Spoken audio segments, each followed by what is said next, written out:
I asked you what words come into your mind or what things come into your mind when I say psychopathology, what would you think of? Yes? That was fast. What? Sofa. Okay. So the idea is you have a patient or a client lying on the sofa talking about his troubles or her troubles. Okay? What else? Psychopathology. Yes? Anxiety disorder. Can you think of one specific illness that is one of the anxiety disorders? I only know about generalized anxiety disorder. Okay, that's fine. Any other mental illnesses? Yes, Peggy. Bipolarity. Okay, that's one aspect of mental illness. Maybe you're talking about bipolar. Sorry? Bipolar. Oh, that's kind of multiple personalities or bipolar disorders in terms of manic depressive disorder. Anything else? Yes?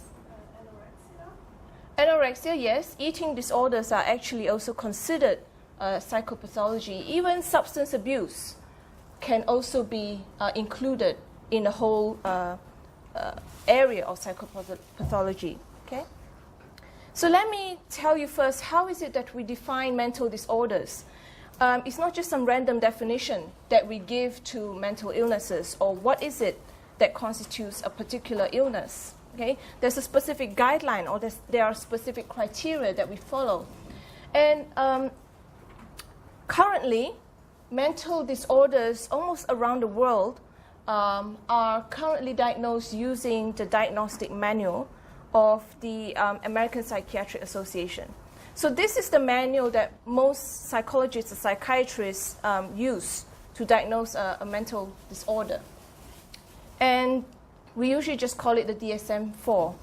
Now, there are several variations of this manual, and of course some clinicians don't necessarily use this manual. They might use something else. For example, the MMPI, which I'm not going to describe in detail. But this is not the exclusively the only one that is being used, but it's the most widely used. Okay? And according to the DSM-4, mental disorders refer to a behavioral or psychological syndrome or pattern that occurs in a person that is associated with present. So that means for you to be diagnosed with a mental disorder, presently, at this time, you have to have these three problems. Okay? Not historically, not 10 years ago when you had these symptoms.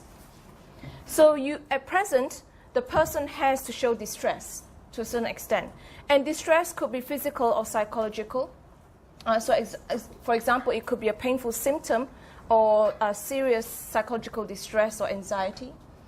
Or a disability, which refers to an impairment in one or more important areas of functioning. Meaning this person's mental disorder is affecting him or her to such an extent that he or she cannot live normally like everyone else. So if in any way that person's functioning as a person, either simple things like sleeping, eating, is affected, that is some form of disability. Okay? And there also has to be a significantly increased risk of harm. For example, suffering death. So this person is at a risk compared to the normal population or the population without this illness to suffer in some way, death, pain, disability, or an important loss of freedom. Now, freedom, I'll show you one example when I show you phobias.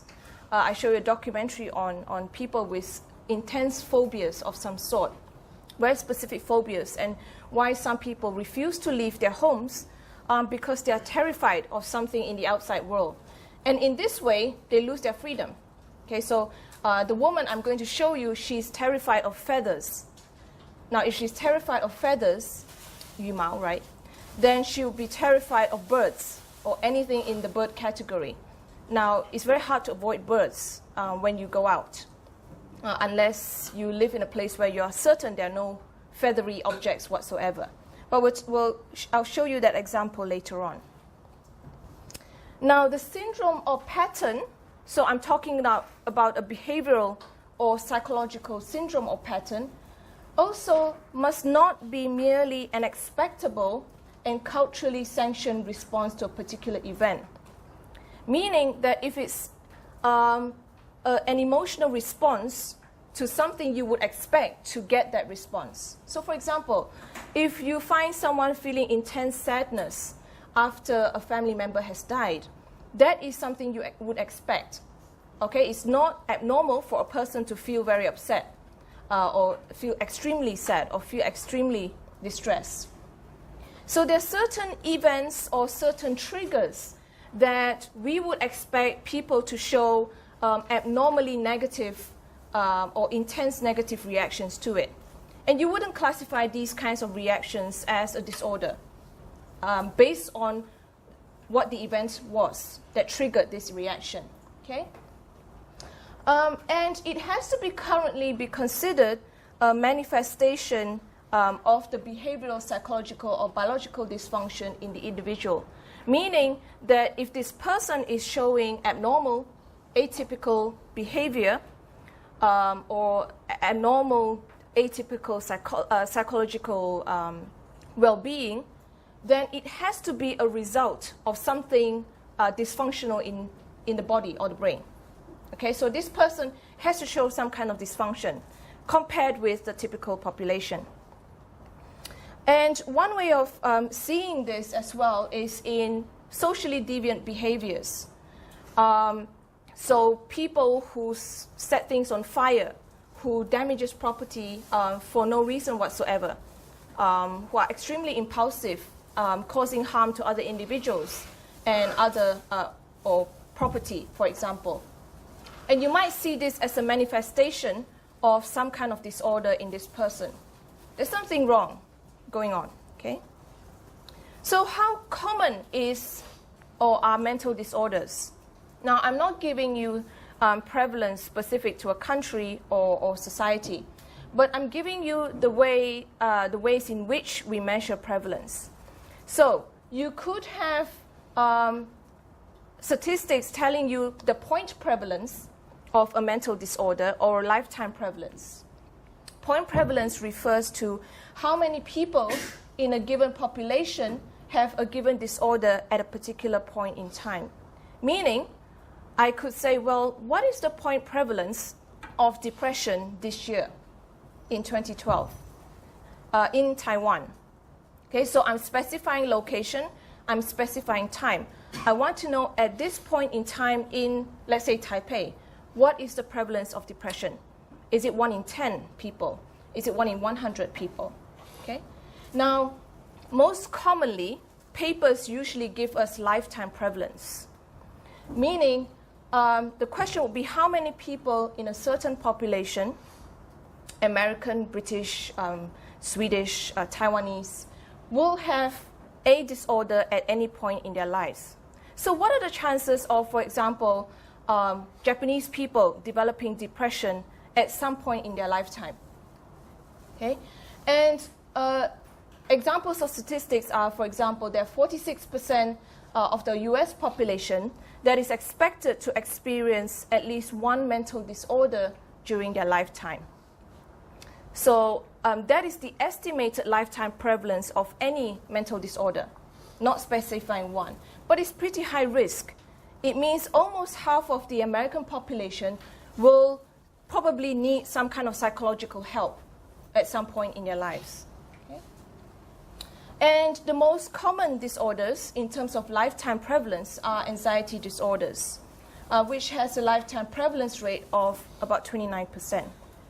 Now, again, this is based in the US. So about a third of the US population has a risk of suffering from an anxiety disorder at some point in their life. And that's pretty scary. That's a pretty high rate. Okay? And you want to think about, well, why do we care about prevalence rates? Because the government has to monitor the government has to monitor, well, is the prevalence going up? Is our healthcare coping with this increased rate? If I have more and more people being diagnosed with anxiety disorders, so for example, post-traumatic stress disorder, PTSD, do I have enough psychiatrists to help them? Do I have enough money for medication, for the drugs? Because if you have an increasing population being diagnosed with a disorder, but you don't have the help, the government doesn't have the money nor the resources to help these people, then it's going to be a huge issue. Because a person suffering from mental disorder has an impact on the whole family, not just that person, on the whole family and the whole society. Okay? So, how should we, or how have mental disorders been assessed? And it's typically done through a clinical assessment that involves clinical interviewing.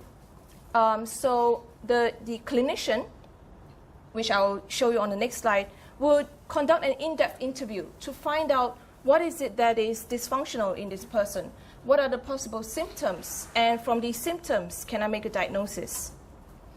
Some clinicians also use self-report measures, so some kind of questionnaire or inventory on top of this clinical interview. So almost every clinician will use the interview at the very least. Some will complement with a self-report measure, some won't. Some will use projective tests, which I will show you in a bit, and some use lab tests like neuroimaging. Neuroimaging would be more common in public hospitals rather than private clinics because it requires a lot of money to do that. And also blood tests, okay? So what is a clinical interview? A clinical interview is not like a job interview. It's not like a police interview, okay? This is where the clinician tries to tap into behavioral and psychological problems, disruptions to this person's daily living.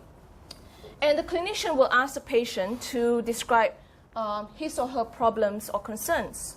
So the patient could say anything like, I feel horrible all the time, or I keep hearing voices. Okay, so the person could start off mentioning a specific problem, and the clinician will pay close attention to a specific set of complaints. So because this clinician is trained, he or she knows which is a symptom and which is not. Okay, so he pays close attention to the complaints that the patient gives and looking for consistencies and discrepancies, meaning what does the patient say again and again? Consistency. What does the patient contradict? Discrepancies. Okay? And you want to see the consistencies and the discrepancies in the symptoms. So if the patient mentions the physical or mental condition, for example, hearing voices, does this patient constantly talk about hearing voices? Is that a consistent symptom? Or is it discrepant? I hear voices only once every 6 months. Okay, then you would want to have doubts or be suspicious of how valid the symptoms are. And the clinician will also look for consistencies and discrepancies in signs, meaning what is observed by the clinician about a patient's physical or mental condition. So the difference between symptoms and signs is symptoms are what the patient tells you verbally, and signs are what you as a doctor can observe from talking to this person. So while this patient is talking to the doctor, the clinician could see he's not paying attention to me. He's talking to me about his problems, but he's looking everywhere, he's very inattentive, he's very restless, or he looks extremely anxious. So during this whole interview, the clinician has to constantly pay attention to what he or she hears from the patient and what he or she observes in terms of the patient's behavior. Okay?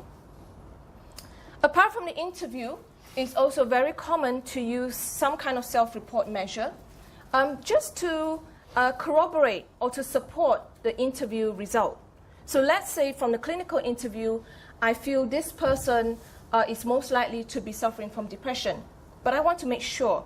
So I would give this person the back depression inventory, the BDI. And this is the most commonly used inventory to measure depression in terms of a self-report measure. So you have, this is not the whole scale, I'm just giving you an idea. You have, for example, subscale number 1. And all these items talk about sadness, okay? So you have 0 saying, I do not feel sad. 1, I feel sad much of the time. 2, I am sad all the time. And 3, I am so sad or unhappy that I can't stand it. So it's unbearable, okay? 2 would be pessimism. Okay, so because one of the aspects of depression is being extremely negative, being extremely pessimistic. So the items starting from the least severe would be, I am not discouraged about my future. And the most severe is number 3, I feel my future is hopeless and will only get worse. Okay, so this person doesn't see something positive at the end. Then you also have number 7, something like self-dislike. You have something, the least severe would be, I feel the same about myself as ever. The most severe, I dislike myself. Very simply put. So it's a very easy scale to fill in. It's not ambiguous. It's not tricky for any one in a specific population to fill in. And it has also been translated into many, many languages. Okay? Now, I mentioned also that some clinicians, especially psychotherapists or people interested in psychoanalysis, to use projective tests. And these are unstructured personality tests. These are not questionnaires. These are usually visual material. And the idea is to use something ambiguous. Okay? So, for example, pictures like these. I'll come back to these. And ask the person, well, what do you think or what do you see in this picture? And you're trying to elicit responses that are unguarded, meaning this person cannot prepare beforehand to answer these questions. This person will see these pictures for the first time. And you're hoping to get very authentic answers. So, for example, you might be able to get people to tell you about their unconscious wishes and conflicts without actually specifying them, but the way they describe the picture could roughly help you guess, okay, this person is hoping to reunite with his wife or husband or something like that. And you want to tap into things that this person has never said verbally, but you can guess what this person is thinking through his description of a picture, for example. Okay? And a commonly used one is a TAT, the thematic apperception test, where the person is shown a set of pictures and is asked to make up a story about each picture. Okay? And the responses are seen as revealing implicit motives or hidden motives. So let me give you an example. If you look at the top left picture, any comments? I just killed his girlfriend and he's like, relieved about it. Okay, he just killed his girlfriend and he's very relieved about it. Okay? Yes, Peggy? Just like sadness. He said, but you don't know why. Or can you give a plausible reason why?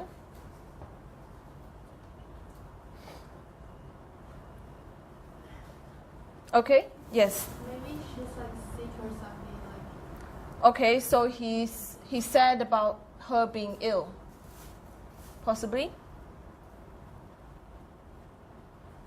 Of course, I would also question, well, if she's ill, why is she naked? It's rare for a patient, someone really sick, not to wear any clothes. Unless it's very hot in the summer. Any other thoughts? So one that I heard from last semester was he cheated on his wife. So this is the mistress of some sort, and then he feels remorse over it. He wakes up, he realizes, okay, I just had a one-night stand, and I'm feeling horrible about myself. So the idea is that a picture like that alone could elicit different interpretations. And from the interpretation the patient gives you, you can deduce, you can sort of come to a conclusion as to what is troubling him or her. Any hidden motives, anxiety, hidden wishes, things like that. Or maybe something extremely troubling or unhealthy that the clinician needs to treat. The one on the right, bottom right. Like, he said because the guy doesn't care anymore. She said because the guy doesn't care anymore. So that is more likely for the guy not to care about the woman than the woman not to care about the guy. No, it's like because the guy is lying differently than the girl. Why are they lying differently? In my point of view, like that one, she's like, I don't know, she looks like dead. This one, he looks like he's alive. So. Okay, she looks dead and he looks alive. Okay. Any other thoughts? Now the problem with this is how you interpret what the patient interprets is extremely subjective. So this has been a common criticism against using projective tests, meaning it's up to the clinician's point of view what is going on. So you don't really have reliability, meaning that unless you ask 3 clinicians to analyze what this person said, you wouldn't have a very objective way to measure what's going on. Okay? So that's a major criticism against projective tests. It's still quite commonly used, though, especially people who are more interested in psychoanalysis or psychotherapy. Psychoanalysis. Now, the DSM-4 specifies criteria. Okay? It's a very nice manual in terms of it groups mental disorders into different categories and tell you, okay, if you have depression, what should you be looking for? If you have PTSD, if you have schizophrenia, what are the common symptoms? What are the disruptions that you should be looking for? And it also specifies particular duration for the symptoms or frequency. You can't just say, I feel horrible, or I think there is nothing right in this world, but it lasts for 1 day. So the DSM helps you specify what is a mental disorder based on how long the symptoms should be. How long have this person suffered from these symptoms, or how often. Okay? And it contains 5 dimensions of functioning and includes disorders. It also includes disorders that seem to appear only in some cultures. So not historically, but right now you do have the DSM telling you, for example, in India, you would have a very unique disorder called DAT. And it's a term used to refer to severe anxiety about the discharge of semen.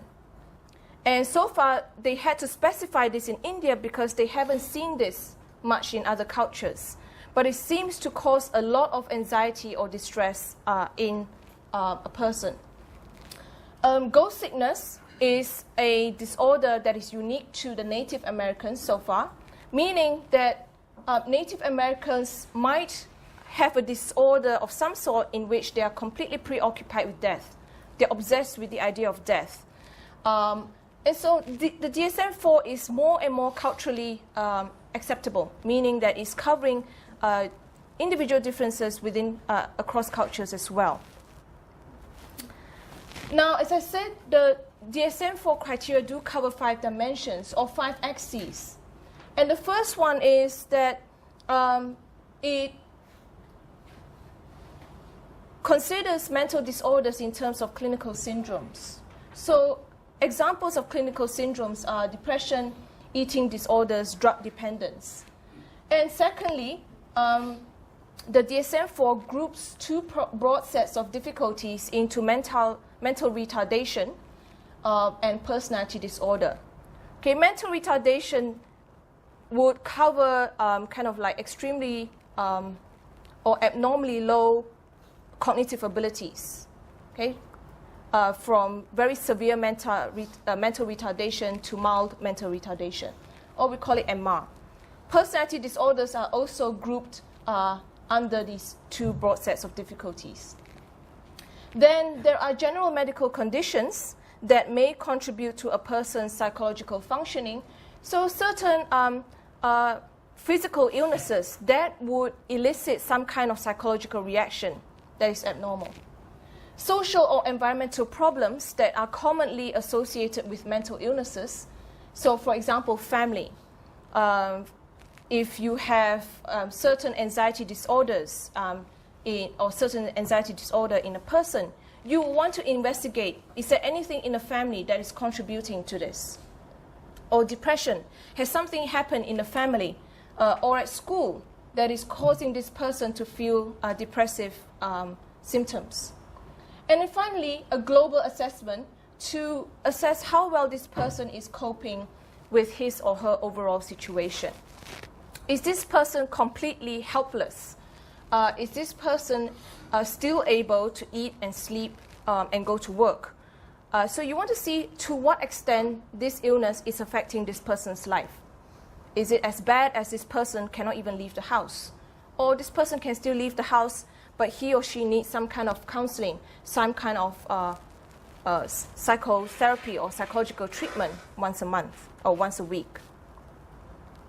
So let me give you an overview of two major groups of disorders. I actually am touching three, but I might not do the developmental. I might not teach you autism, depending on how much time we have. But I'll start off with anxiety disorders because they're the most prevalent, and then I'll go into mood disorders because depression is increasingly common, also increasingly common to be diagnosed. But before I teach you anxiety disorders, I want you to just talk to people next to you or around you. You know, what do you think you could think of when people behave, in terms of how people behave when they're anxious? Think of all the specific behaviors or symptoms that you think. And I don't want you to go into the slides or the PowerPoint that I have. So I want you to try and guess what are the signs and symptoms of anxiety. What is anxiety in Chinese? 焦虑, okay. So think of all the different behaviors, biting the nails or what have you, that will indicate someone is anxious. What kind of behaviors do you think tells you this person is really, really anxious? Okay? And I also want you to give me ideas about how do you think people can deal with their anxiety? Or when you have been anxious, how have you dealt with it? Okay, so let's give you about 5 to 10 minutes. Just a warm-up. We'll have a longer group task later on. So let's keep this short. Okay, how do people behave when they're anxious? Or how have you behaved when you're anxious?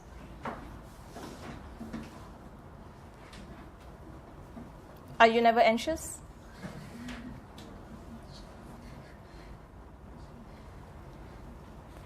One example I already gave was nail biting. What else? Shaky legs. Okay, shaking legs. Stutter. What else?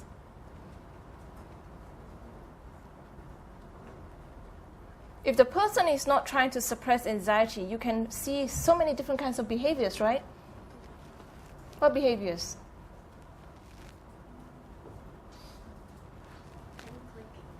Pen clicking, assuming the person has a pen.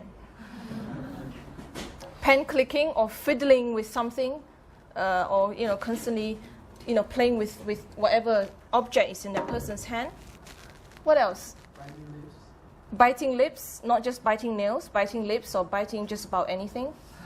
Yeah?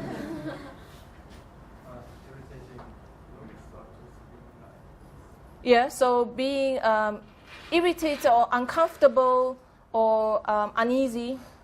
Yeah? Yes? Girls playing with their hair. Girls specifically playing with their hair. Guys don't? They do. They do. I think they do. They'll go like this. I'm guilty of that, but Oh, you are? Okay. What are the anxious behaviors or patterns? start talking more or stop talking. Talk more or Okay. completely stop talking, the two extremes. Okay, yeah. How about any physiological reaction? What are the reactions of the body in response? Yes. Sweating? Keep saying same word. Keep saying the same word, so repeating oneself, yeah?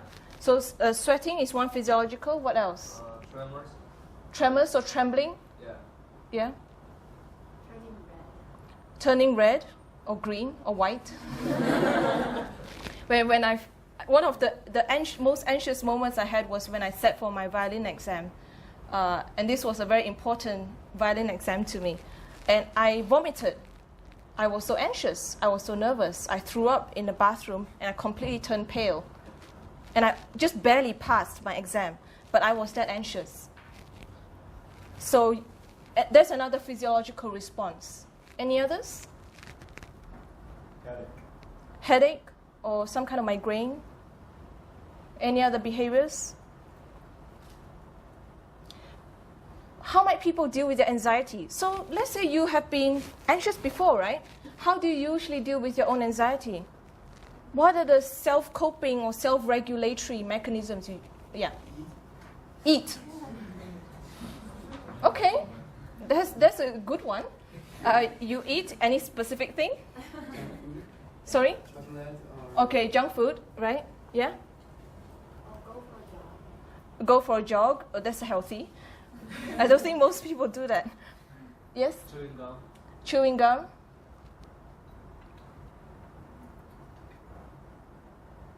Deep breath. Deep breaths. So taking deep breaths to calm oneself. I talk to myself. When I'm anxious, I keep telling myself, you're going to be okay, you're going to be okay. Or don't be nervous, don't be nervous. Just close my eyes or just go to sleep. You can still go to sleep when you're anxious? Yeah, just I think after sleeping and everything will be alright. Okay, so possibly close your eyes and go to sleep. Any other coping ways of coping with anxiety or reducing anxiety? Listening to music, yeah? So doing something that interests you. Analyze it, write down. Okay, that's serious. You would analyze it and write it down. Analyze what? Just write down what I'm anxious and try to figure out how to solve it. Oh, that's very introspective. So you would write down how you feel and, okay? So almost like writing a diary. Yeah. Yeah. Any other comments? Or perhaps see a fortune teller. That group's doing research on fortune telling. Any other ideas? Or own experiences? Okay. So, as I said earlier, the most commonly diagnosed mental disorders are anxiety ones, and the lifetime prevalence is around 30%. And this hasn't really differed much in other cultures, probably much lower in Asia. And it's more common in women than in men. A lot of research has already shown this. And the main symptom is feeling of intense anxiety. Now, you would also see, I taught you personality last week, and I taught you neuroticism. And women do also tend to high scorer on neuroticism than men.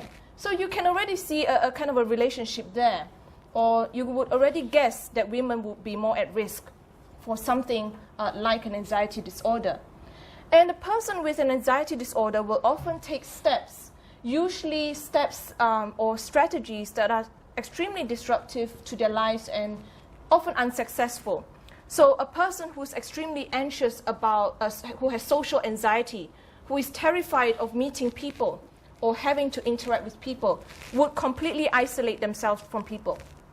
So that's something disruptive to their lives and unsuccessful because it just continues to feed into the social anxiety. It doesn't reduce. Yes, they might keep themselves away, but it doesn't actually treat the problem. Okay? So one common type of anxiety disorder are phobias. Now, phobias is not just being scared of an exam. Okay, some people might have a really intense phobia about exam. But usually you're just very scared of the exam, but you don't develop a year-long intense fear of it or 24-hour fear of an exam. Or it's not like me being scared of a particular smell. Okay, so phobias involve very intense, unusually intense, and irrational fear. So if a person is scared of bottles, that's irrational because a bottle won't make you lose your life. It's not life-threatening. So if the object that causes the fear is not expected to actually harm you, that would be considered irrational. And it's usually coupled with great efforts to avoid the object or situation. And there are specific phobias, for example, phobias of certain objects like wood, spiders, certain animals, certain types of animals, trees, certain plants, or even some very interesting ones which I will show you in a bit. So specific phobias involve intense and irrational fear directed at a particular object. This person is not scared of other things except this thing. And the person knows that it's irrational. He or she knows that I should not be scared of tables, but I just am. Okay? And the lifetime prevalence is around 13%. And the gender ratio is about 2 to 1 to females. Again, females are twice as likely as males to have some kind of specific phobia. And some fears are more common than others. So you are going to see more phobias of snakes than phobias of specific numbers. So, example would be acrophobia, refers to fear of high places. I'm sure you have already heard of that. Claustrophobia, a fear of enclosed places. So people who have claustrophobia do not like or almost refuse to be in an elevator or any small room. Ochlophobia is a person who has an intense, irrational fear of crowds. Mysophobia, a person who has a phobia of germs. So you would see this person constantly washing his or her hands, always wearing gloves, and every time this person gets onto public transportation, this person will stay away from everything. So they wouldn't even touch things around them. Okay, so you could tell. And then what's something very quirky is a fear of the number 13 or any specific numbers. So this person could be walking down a street, either walking down Luosifulu, and every time this person sees 13, this person will completely fall apart and start crying and start feeling intense fear. Okay? Unfortunately, it's something they can't help. They don't want to be fearful of something like a number, but they just have this intense fear or phobia. So commonly, people who have a phobia use avoidance strategies. That is the only way they could avoid having to see whatever they're terrified of. And they usually develop strategies for avoiding the phobic object. So as I said, the person with claustrophobia would avoid taking the elevator and rather they would climb the stairs instead, even if it's a 20-floor building. They would rather climb the stairs than to take the elevator because of this phobia. And I want to ask you, how about the other phobias? What kind of avoidance strategies do you think people would use? Acrophobia is not difficult, right? If you don't like high places, you just don't go to high places. Are there any high places you cannot avoid? If you have to fly? If you have to fly, do you ever have to fly? Maybe. Okay, I'll show you one example when I show you the BBC documentary. You're taking a plane, so when you have to fly, but again, people with this kind of phobia would never fly in their life. They simply just wouldn't go anywhere. I used to have that phobia, and now I don't, so I can't fly now. Okay. When I was little, how I will get near a high place. Now it's like, oh, high place, okay. But was it just flying? Because it's still different from flying than going to a skyscraper. I mean, in Taipei, Yilingi too, so yeah. Also, you were also scared in Taipei, Yilingi? No? Not that much. It was more when I was younger. Now Okay. it's okay. Okay. Any other avoidance? Are there any other high places that one simply cannot avoid? Someone living in Taipei can still find a first floor apartment. The person simply does not have to move up any levels. If the person goes to university, even with high places, they don't get very high anyway, university buildings, and one could actually realistically take the stairs. So it seems like acrophobia is actually easier to manage.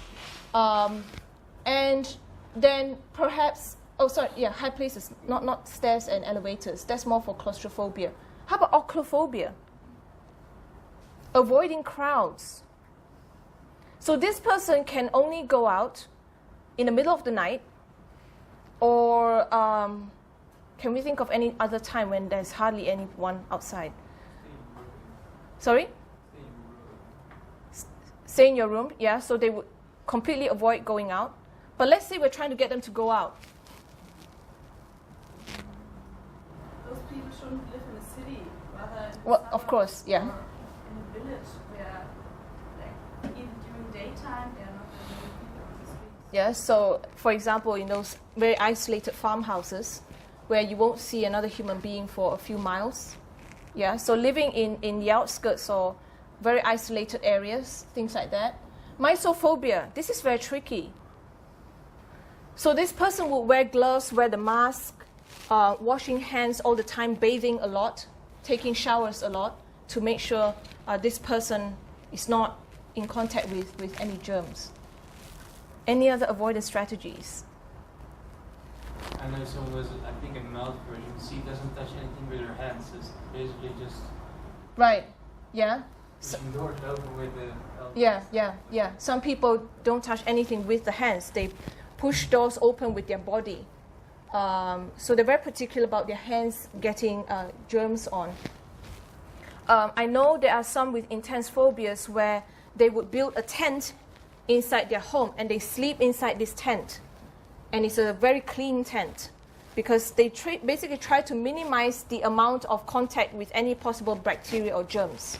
So it's completely sanitized and they would spray with the bacteria killing agent all the time before they sleep, things like that. Okay? And you would expect this person's clothes to be extremely clean. This person would wash his or her clothes very, very often. Now, phobias also often expand in scope. As I said, some people might develop fear of a specific object, but that object might actually, the fear might actually transfer to other objects in the same category as well, or in the same context. So, for example, a person might have a fear of spiders, which can grow, which can expand to include a fear of insects in general. And fearing insects in general could continue to lead to a fear and avoidance of being outdoors completely. Especially in the summer in Taipei, you simply cannot avoid insects.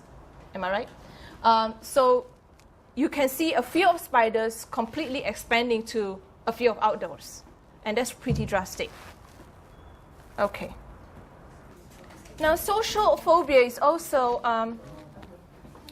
referred to as social anxiety disorder. And it's a fear of embarrassment or humiliation with other people that causes certain people to avoid situations that might put them in public scrutiny. So people with social anxiety disorders are extremely afraid of being watched, being observed, and being judged by others. People might not be judging them, but they assume people would judge them.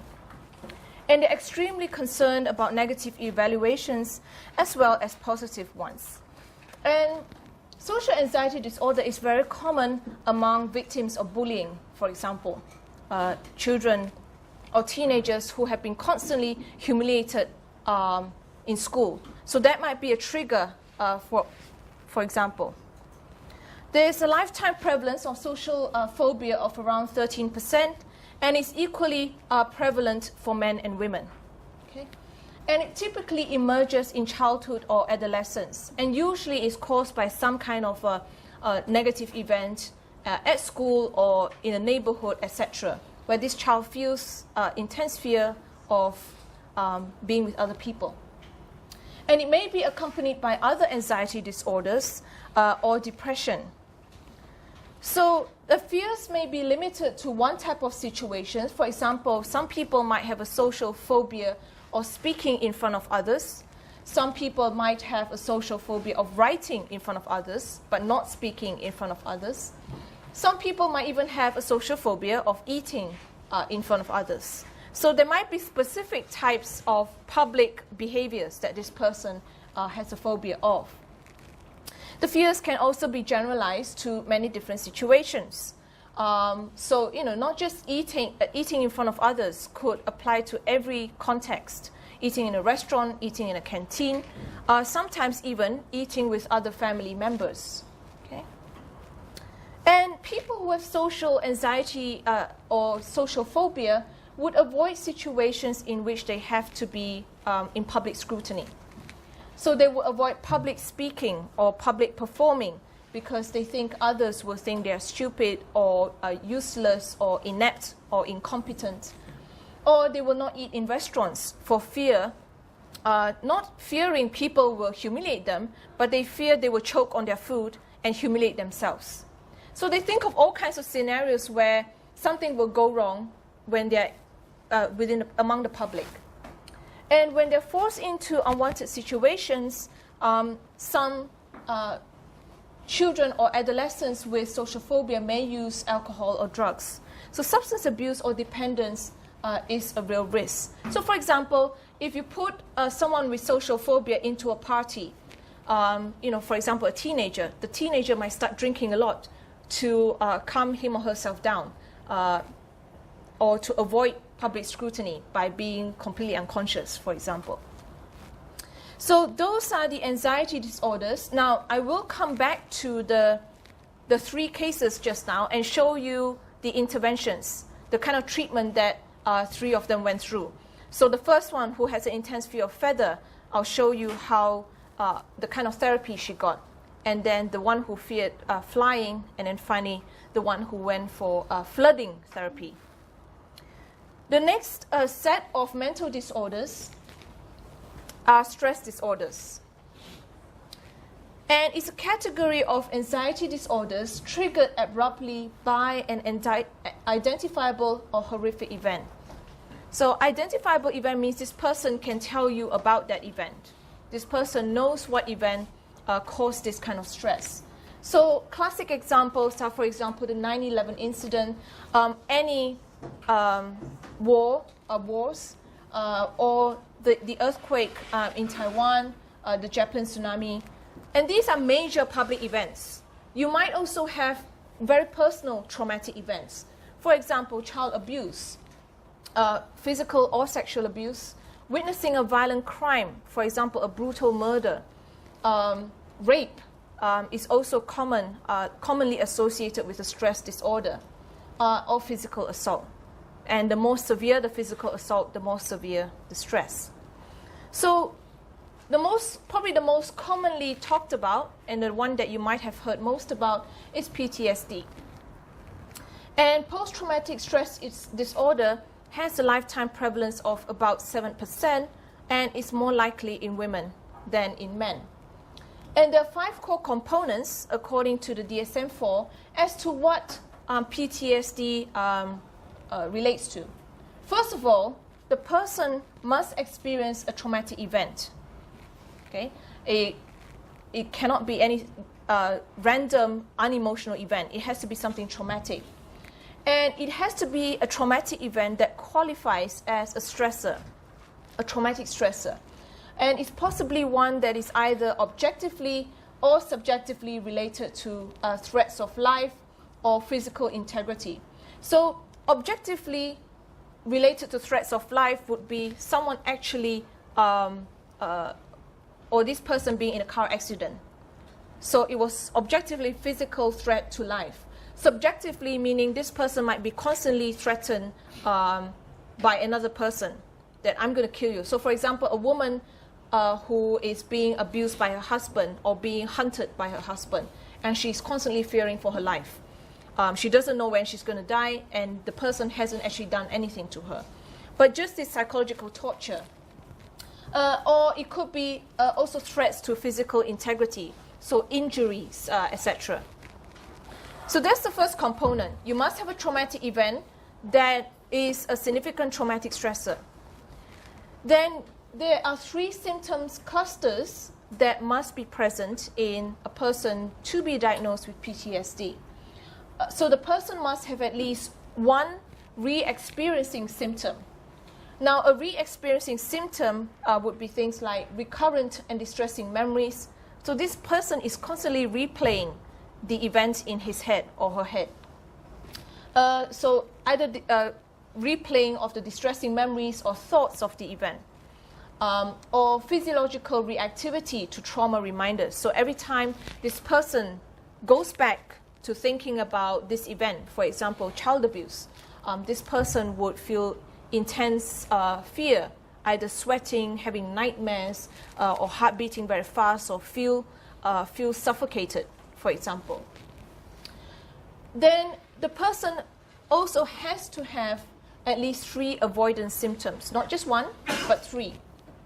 So the person would make efforts to avoid thoughts, feelings, or talking about the traumatic event. So this is the hardest for therapists. If you want to treat someone's PTSD in relation to a child abuse, the moment you start talking about, can we talk about what this person did to you, this person would completely shut off.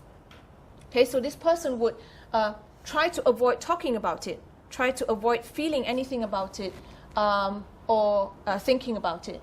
This person would also avoid activities, places, people, or situations that serve as trauma reminders.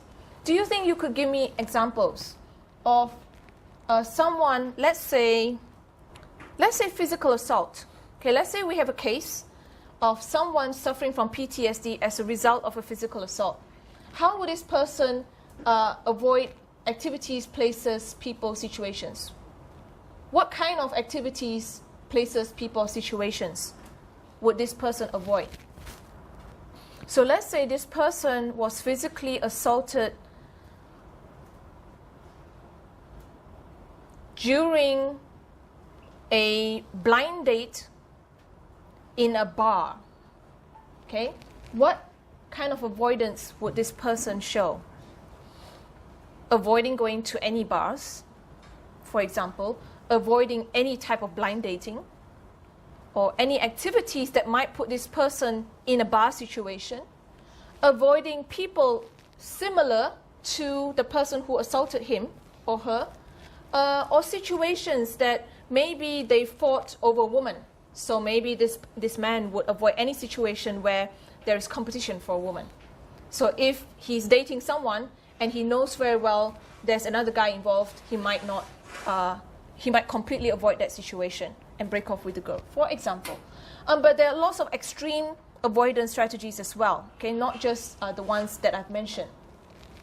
And then finally, the person has to show 2 hyperarousal symptoms, meaning hyperarousal is different from hypoarousal. Okay? Hyperarousal means this person is overly active, is too aroused. So this person would have difficulty falling asleep. You have a lot of people with PTSD looking terrible because they haven't slept for days, sometimes for weeks. They are constantly irritated, and they have temper outbursts. Okay? And it's usually when they show these hyperarousal symptoms, they're already suffering from stress, and they're lacking energy, and they are grumpy.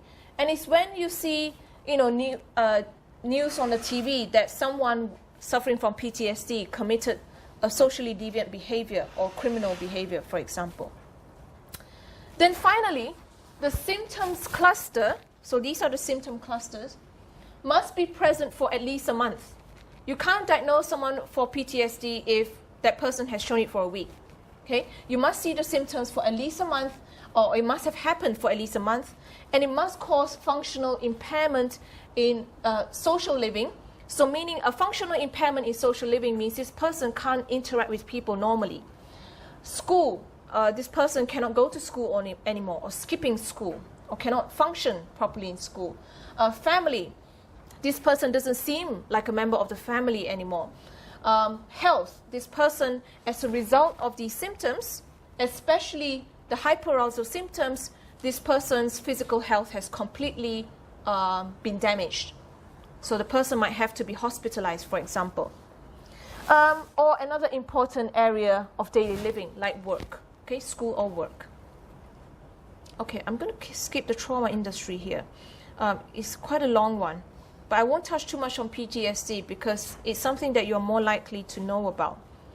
Now I want to move on to the roots of anxiety disorders. So I've given you the different types. Now, why do they happen?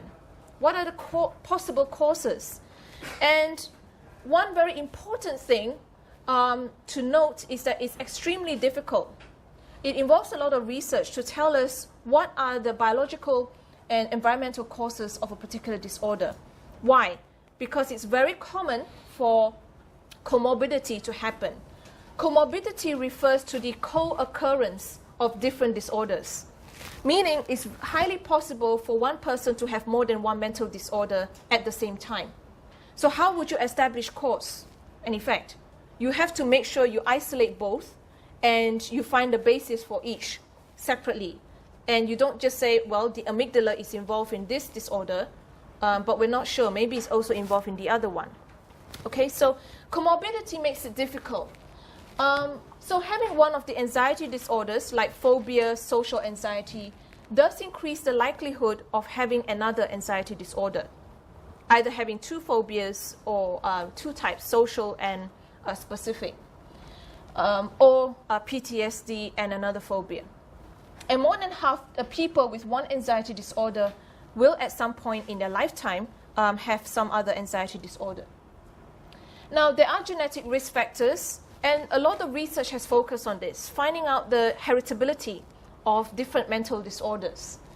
And the probability that one member of a twin pair will have an anxiety disorder if the other twin has it is much higher in identical than fraternal twins. Okay? The thing is, genes do not directly cause the anxiety disorder, meaning we might all have a genetic risk to have a phobia, for example. But some of us develop this phobia behaviorally, or there's a manifestation of this phobia, only if we suffer some kind of stressor. Okay, so for example, the woman who has a fear of birds, her grandmother tells her, her own mother tells her, it's because when you were young, I think when she was 5, she was stuck in a room with a panic bird, a bird in panic. And so she was terrified because the bird kept flying around and kept terrifying her as a little girl. So usually you need some kind of environmental stressor, some kind of stressful event to cause a genetic predisposition to express itself. Well, how about the brain bases? And there's a lot of brain imaging, neuroimaging studies done in terms of mental disorders. And in terms of phobias, research has found the brain regions involved in fear learning, so the amygdala, especially active. Okay, so if you look at this chart, you have the brains starting from the left of a PTSD patient, then social anxiety, specific phobia, and fear. So you can see that the three on the right have similar activation of the brain regions. But social anxiety, you see very intense activation in the limbic system area.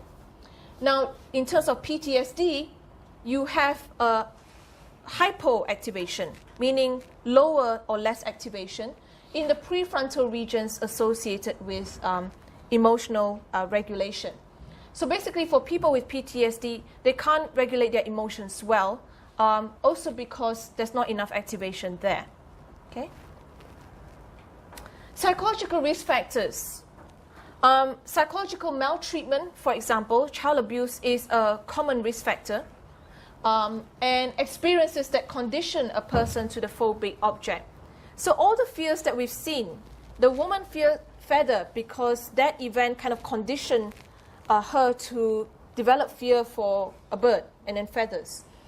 The man who loves roller coasters but hates flying or is scared of flying developed that, he thinks, because he fell from a tree. Okay? So he learned this fear to high places. But it's quite odd because he's not fearful of roller coasters, which are also high. You might also have a case where there's learning through observation of fear demonstrated by someone else. So this person feels fear or develops fear for something by imitating someone else. Okay? And the development of PTSD in particular is affected by the severity of trauma. Now, PTSD is now a huge problem for the American government in terms of soldiers coming back from Afghanistan and previously from Iraq. Okay? They have a big healthcare crisis because they don't have enough resources to deal with all these soldiers who go back to the US, suffer from PTSD, and their lives are falling apart. Okay? And you can imagine their trauma is one of the most severe because of all the death and all the injuries they have to witness, killing of innocents, etc., in the war field. And it's also affected, some soldiers cope better than others, depending on social support. So some soldiers come back and they're immediately put into a therapy program, or they immediately get help from family members. Some soldiers come back, they're single.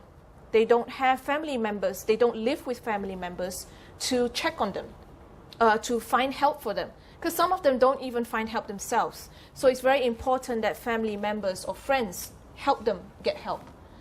And it could also be affected by the person's genetic pattern. That means a person is approximately five times more likely to develop PTSD if his or her parent has had it. Okay? So there are many contributing factors to the development of PTSD, and these three are among those. Okay, moving on to mood disorders. Mood disorders, because mood deals with emotion, it deals with affect, so they're also commonly called affective disorders. And mood disorders involve a change in mood, so disturbances in positive and negative mood and motivation. So feeling the desire to do something or to approach something or to experience something. And people with mood disorders suffer from emotional and energetic extremes. So either they're very high and they're extremely energetic, or they're very low and very sad and very low in energy. Okay?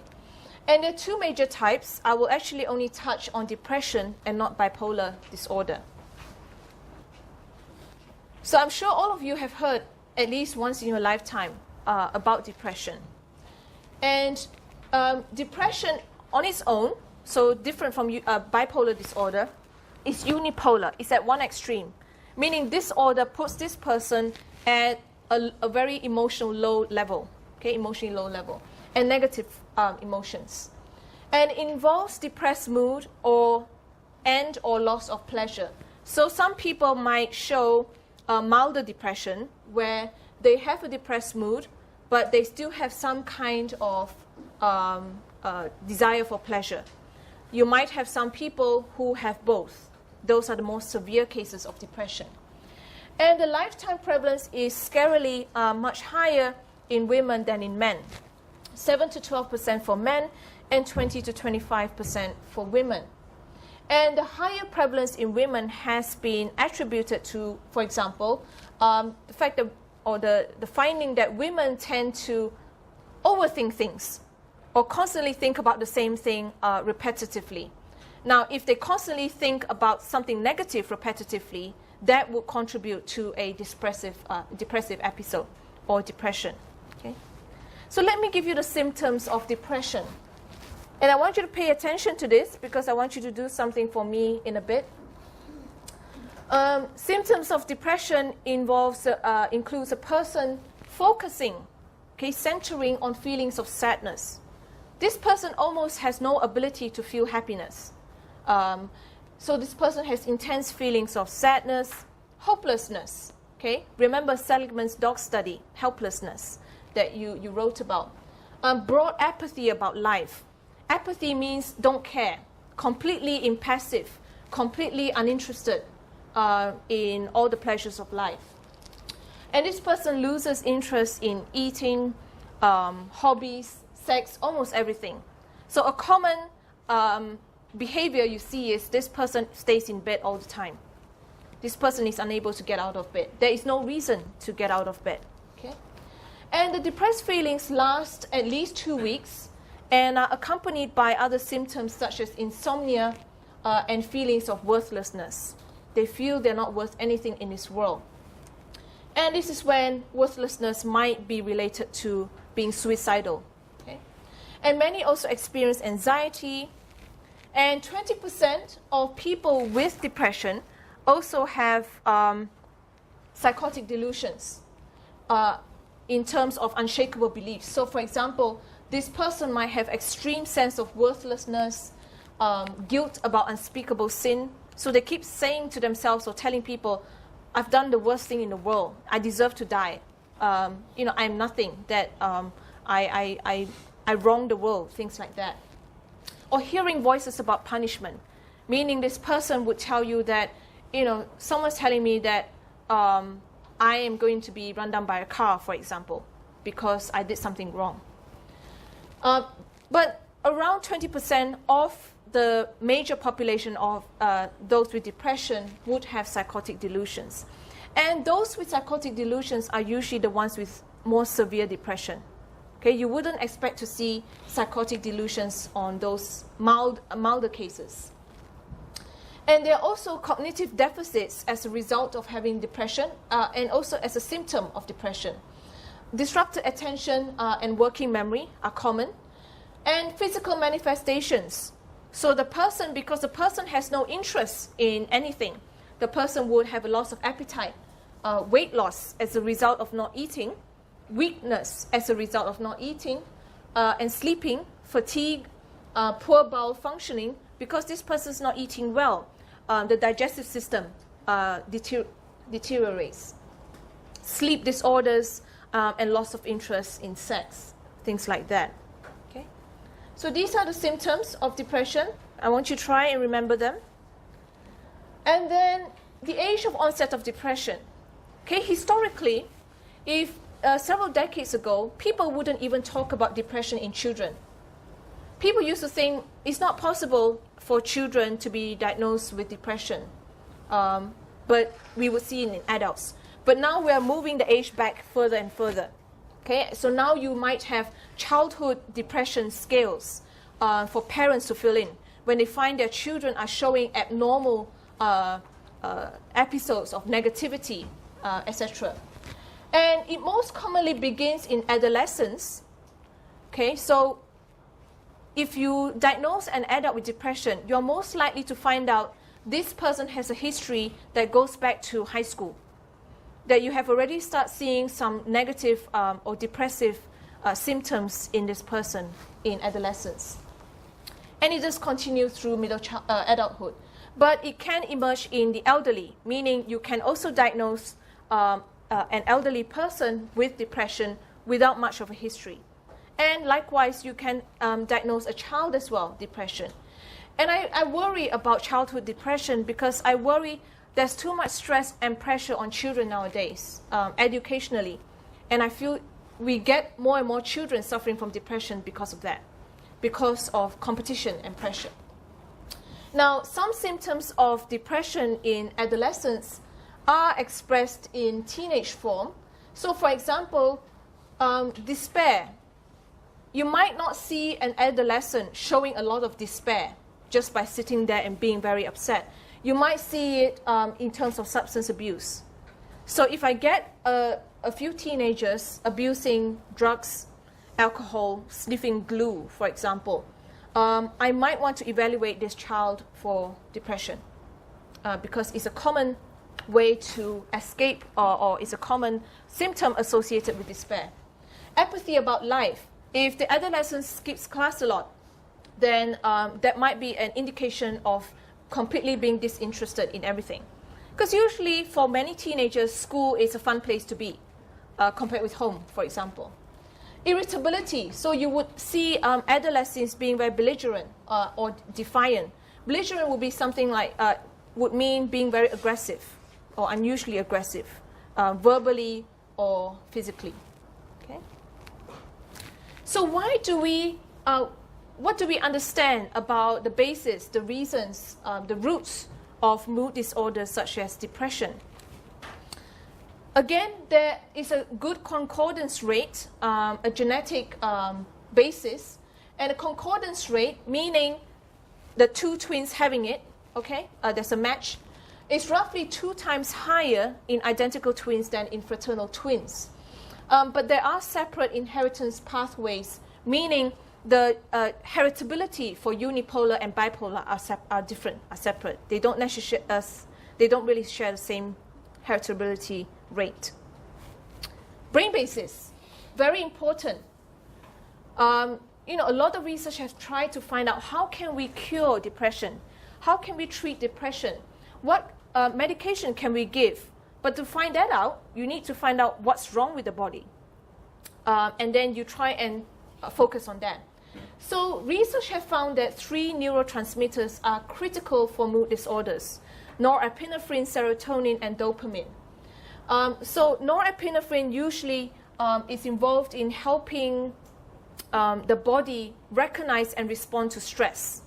Okay, things like dopamine would be related to motivation. Okay, and oh, sorry, I thought that was your hand. And then serotonin, if there's a decrease in serotonin, which is common in depression, that would cause people to be in a mood state that makes them feel suicidal, especially people extremely low in serotonin. And usually you give antidepressants, okay, so the opposite of something depressing. Antidepressant medications to alter. So usually you want to give medication to depressed people to increase the amount of these 3 in their systems. And symptom improvements do not usually appear until a few weeks later. So that's the problem. You might give medication to depressed individuals, but you don't see the improvements as quickly as until a few weeks later. Okay. Brain basis. Brain imaging have shown that severe depression is associated with increased brain activation in a limbic system region. Now, it's quite surprising, because you would think that the more activated the limbic system region is, that's where the amygdala, the hippocampus are, you would expect that the more activated it is, then the more emotions, and we would expect more positive emotions there would be. But that doesn't seem to be the case. When your limbic system region is overly activated, it actually backfires. Then this person becomes overly negative. And this is what you see in depressed individuals. So the idea is that all our limbic system regions need to be at a kind of a stable and reasonably low level of activation for us to see things, interpret things neutrally or positively. When it gets overly activated, this drops down to a negative level. Okay? So one evidence comes from experiments where you induce sadness in healthy participants. So you get healthy individuals to come for some brain imaging study, and you induce sadness, giving them a stimuli that would cause a sad reaction, and you find that their limbic system region would be increasingly active. Okay, there's increased activation. Now, if you treat depression successfully, then you see this brain activation in the limbic system region returning to normal levels. Psychological risk factors. Usually depression is related to some kind of life crisis. Okay? It could be marital breakdown, meaning going through a divorce, or death in the family, or child abuse is also commonly related to depression. The living environment as well. Kids who grow up in bad or dangerous neighborhoods, or very socially deprived or financially deprived neighborhoods where people are just barely surviving, are also at risk for mood disorders, and as well as additional stresses associated with low SES. Okay, so not having enough money would be related to living in a poor neighborhood, would be related to going to a worse school, would be related to having less support from the community. And all of this contribute to having mood disorders. Okay? And one good way of thinking about the biological and environmental contributions to mood disorder is using the diathesis stress model. Okay? And basically, you can identify someone at high risk for depression if they have the gene variant. So there's already a family history of depression, and there are a lot of stresses in this person's life. This will put someone at a high risk. Low-risk individuals are those who either have the gene variant, but not really any life stresses, or those who do not have the gene variant, but have a lot of life stresses. Okay, so this is a very simple model to help you understand the different levels of risk for different types of people. Now, a common aspect of depression, or the root of depression or mood disorders, is the cognitive schema that is distorted. In individuals with depression, they don't see the world the same way as other people do. Okay? They have intensely negative beliefs, intensely irrational beliefs, sometimes leading them to feel like they don't deserve to be alive in this world. So common distorted cognitive schemas are like being worthless. The future is bleak. There is nothing positive, nothing good at the end. And whatever happens is going to get worse. Okay, so these are the very common negative thoughts or schemas in a depressed patient. And according to Beck, the person who came up with the Beck depression inventory, depressed patients are more negative in their thinking overall and in their thinking about themselves. Okay? They focus a lot on what is wrong with them and what is worthless, everything is worthless about them. And the negative beliefs can be detected in someone years before the depression begins. Meaning, before this person even has a mental disorder, you can already tell, because this person is always negative about almost everything. You can already see this in school, at home, in just about any area of living. And Peterson and Seligman, so the same Seligman that I taught you, noted that depressed people usually present with a pessimistic explanatory style. If you ask them to explain a situation, they always come up with a very pessimistic view of it, okay? As we would expect because of their distorted cognitive schema. Now, depression does not appear the same in other contexts. There are certain contexts where we see quite different patterns or different prevalence. Now, depression is far more common in war-torn countries, as we would expect, because there are a huge number of stresses in a war-afflicted situation. Depression is much less commonly diagnosed in Asian countries than in the Western countries. So it's much less common in China, Taiwan, Japan, than in the West. And symptoms of depression are said to be different in Asian countries. What researchers have found is that Asians don't necessarily tend to be overly negative or pessimistic when you talk to them, but they show depressive symptoms physically. For example, sleep disturbances, not sleeping well or not sleeping at all, not eating well, things like this. And one hypothesis is that people in Asian countries may differ in how they understand, display, or even experience their own symptoms. What do you think about this? I think it's kind of contradicting. We have many things that are worth not being depressed about, but we also have many things like extremely high competitiveness and work pressure, things like that, that we would think would be a lot more, would increase the risk for depression. Now, if, according to the DSM-4, we don't find a high prevalence of depression in Taiwanese, for example, well, how else can they be depressed? Because you don't want to be too positive about, you don't want to be too positive that there is very little prevalence of depression in Asian populations. Because you don't want them to reach a threshold and then everyone's falling apart and then it's too late to help them.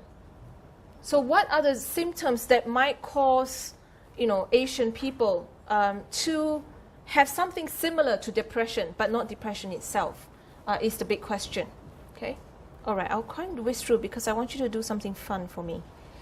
Okay, I will move on to treatment.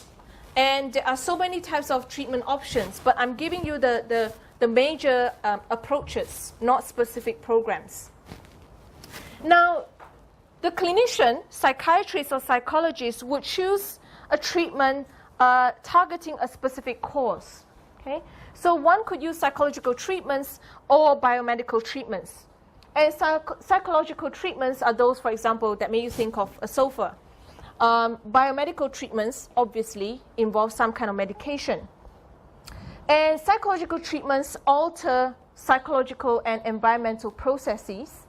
And the aim is to change perception and change beliefs. So if someone with depression has overly negative thoughts, then you want to change that. Okay? You want this person to replace the negative thoughts with something more neutral or positive.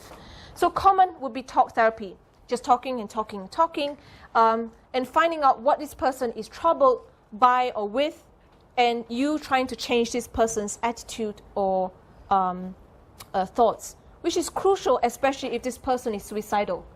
You want to make sure that it is not an option, it should not be the option for this person to commit suicide.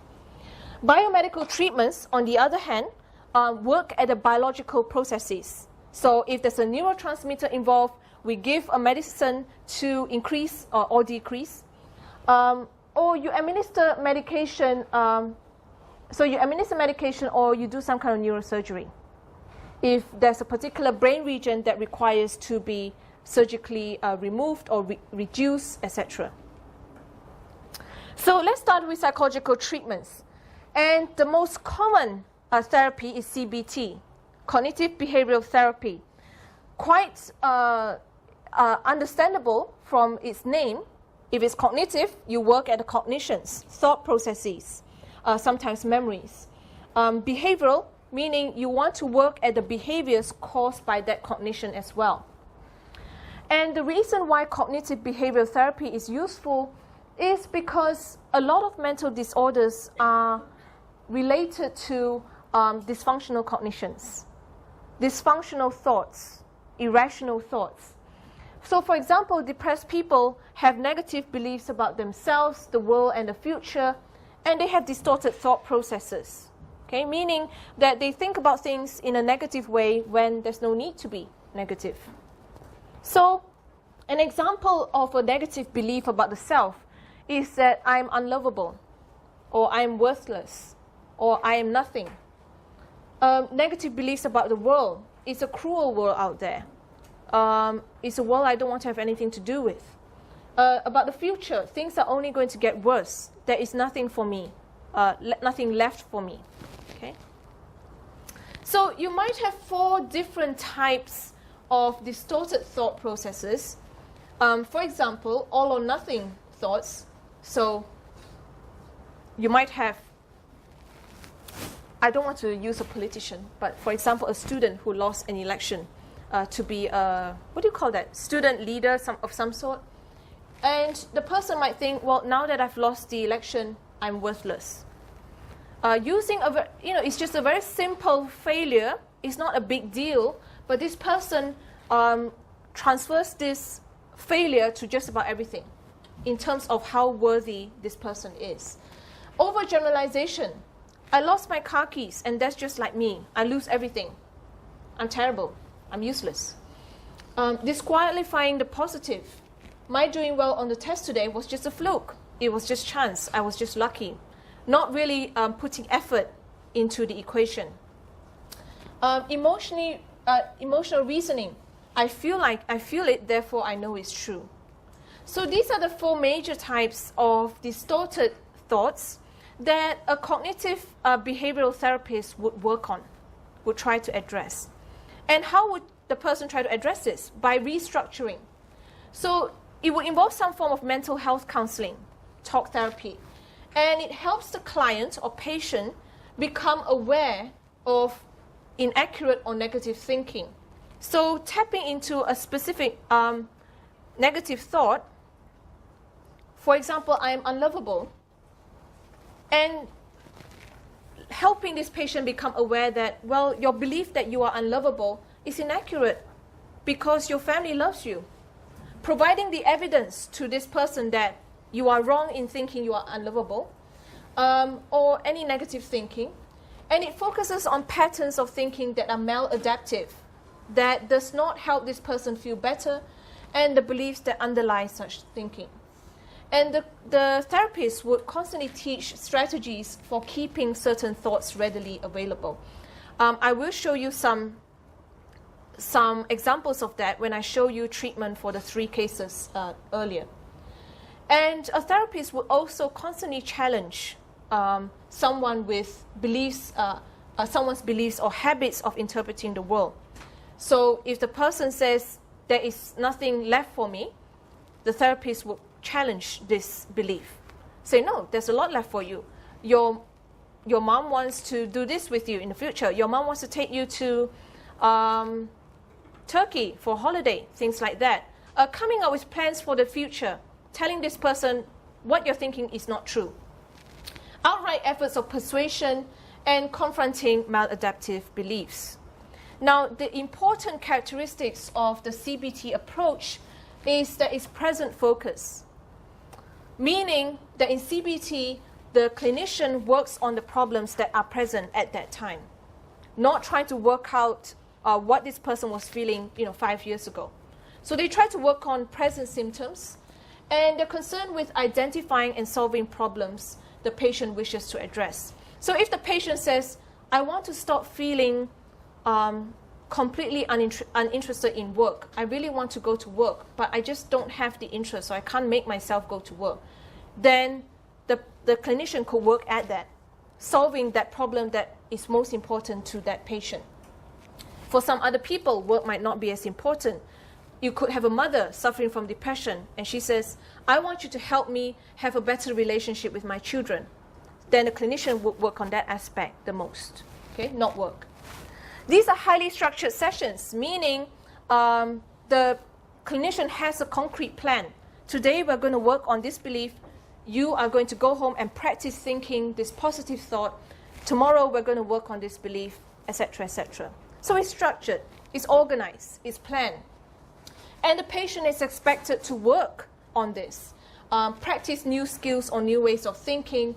And finally, group therapy is very, very common to address things like substance abuse, for example. Okay, you have, what do you call it? Alcoholics Anonymous is one common group, AA.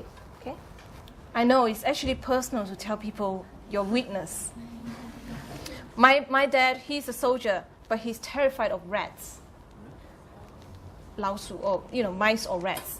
He's terrified of those things. So I think if we put him into war, just expose him to rats, and he will run. Okay, biomedical treatments. You might have pharmacological ones or non-pharmacological ones.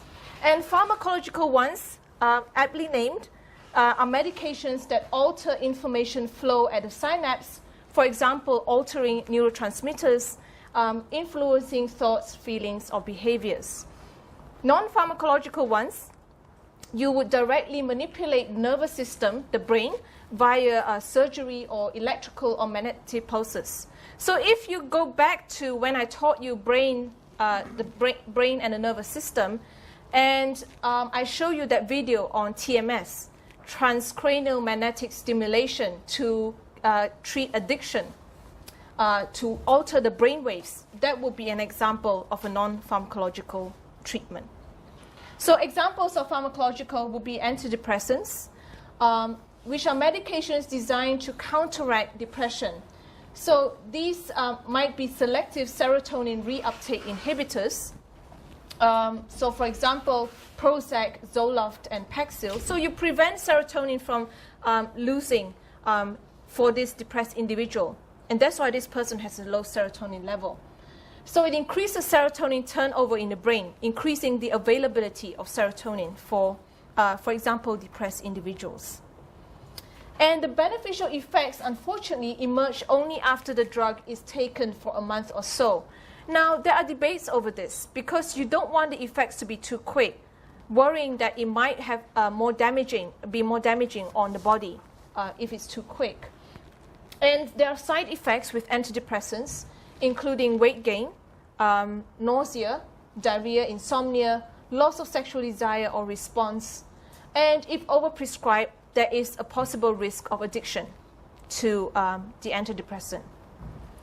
In terms of non-pharmacological, apart from TMS that I talked about, we also have electroconvulsive therapy. It's a highly controversial non-pharmacological pharmacological method, and it's used mostly for extreme levels of certain disorders.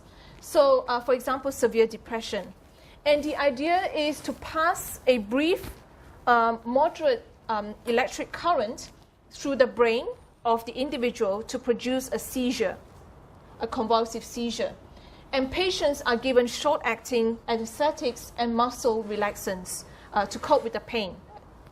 And it works well for patients who have not responded well to, for example, Prozac or other medications that alter neurotransmitters. So you have to completely alter the brain activity.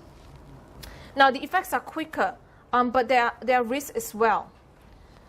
And many produce memory impairment. That's one negative side effect. But the cognitive side effects are diminished if ECT is delivered to just one side of the brain during therapy.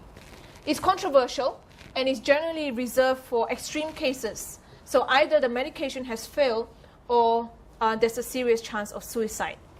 Okay, so the parents, for example, suicidal teenagers, the parents might make a certain decision to use ECT for their child because the child is suicidal and they can't do anything about it. Okay? Okay. Now you can have